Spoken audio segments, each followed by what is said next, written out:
Сәлеметсіздер, мен Сәрсен қызы Перизат, Жетпей гимназиясының 5 сынып оқушысымын. Мен суретке жер қарындаш, кисточкалар, су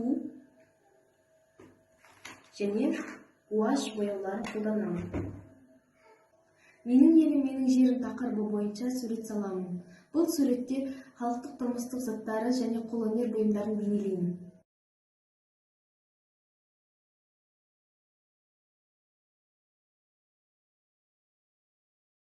Менің елім, менің жерім номинациясы бойынша тақырыптық натюрмортқа арнап, қолөнер бұйымдарының қазынасы тақырыбында ағаш үй бейнеленді.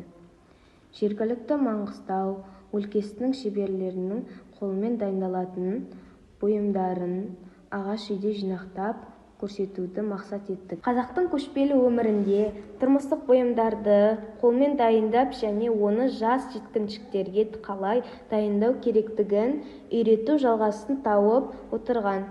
Жан ұядағы қыз балаларды аналары бау, басқұр, алаша, көрпе жасауға үйретіп отырса, ұлдарды әкесі ер, қамшы, тағы басқа ат әбзелдерін дайындап алуға үйретуді міндетіне алған.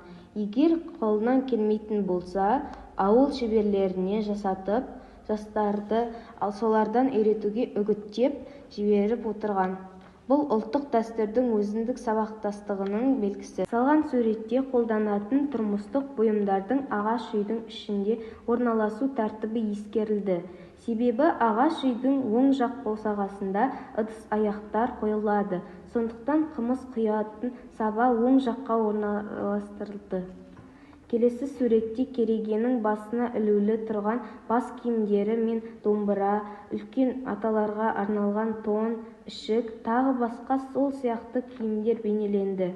Сонымен қатар сол жаққа қарай ауысқан сайын жүк аяқ, төсек орын мен жастық ағаш көрсетілді.